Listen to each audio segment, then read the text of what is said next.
السلام علیکم پیارے دوستوں، آپ سب کو خوش آمدید۔ ہر لمحہ حضور کے دیدار کا طریقہ، درود پاک پڑھنے کے 3 باکمال انداز۔ سیدی احمد بن عجیبہ رحمہ اللہ نے فتوحات الہیہ میں فرمایا، جناب محمد رسول اللہ پر کثرت سے درود پاک پڑھنے والے 3 طرح کے لوگ ہوتے ہیں۔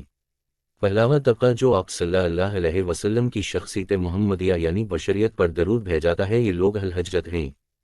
جب یہ کثرت سے درود پاک پڑھتے ہیں تو ان کے دلوں پر رسول کریم کی مبارک صورت مبارکہ نقش ہو جاتی ہے۔ یہ لوگ اکثر خواب میں رسول کریم کی زیارت کرتے رہتے ہیں، اور کبھی کبھار روح مبارکہ جسمانی صورت میں متشکل ہو کر بیداری میں زیارت کرواتی ہے۔ دوسری قسم کے وہ لوگ جو درود پاک پڑھتے وقت رسول کریم کی نور محمدی مبارکہ کا تصور جماتے ہیں، یہ لوگ اہل شہود میں سے ہیں اور یہ اکثر بیداری کے عالم میں حضور اکرم کا دیدار کرتے ہیں۔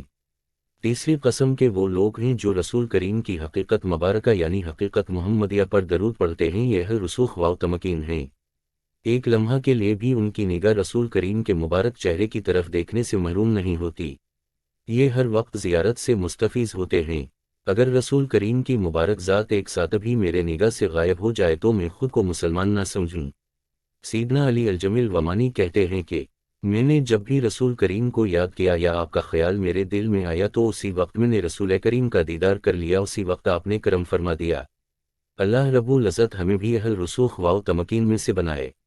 سیدہ Mahtab Don't forget to subscribe.